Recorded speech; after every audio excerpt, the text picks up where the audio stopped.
سلام علیکم دوستای عزیز، امید که خوب و صحتمند باشین. یکی از دوستای ما یک بستر روان کرده، ببینیم داخل از چی هست. با ما همراه باشین دوستای عزیز. که البته یکی از مشتری ما است، از کنر روان کردیم. را باز میکنیم داخلش ببینیم چی هست دوستای عزیز.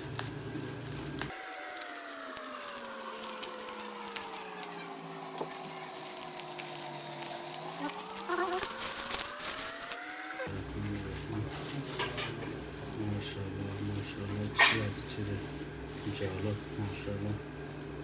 ببینین ایرا به زبان انگلیسی فامیلی اسپیسیمن میگن. البته تمام کریستال هایی که در این سنگ میبینین تمام سرجور هستن و این یکی از این که ارزششان بالا میبره، یعنی که سرشان جور هستن، یعنی طبیعی هستن و ارزش این سنگ بالا میبره به می خاطر.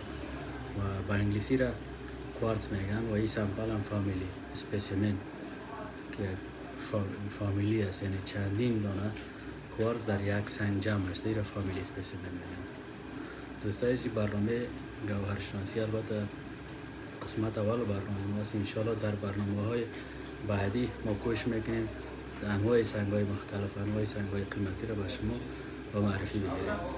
خب دوستای عزیز، به خاطر از که برنامه بعدی ما را از دست ندین، صفحه ما را فالو داشته باشین. سلامت باشین.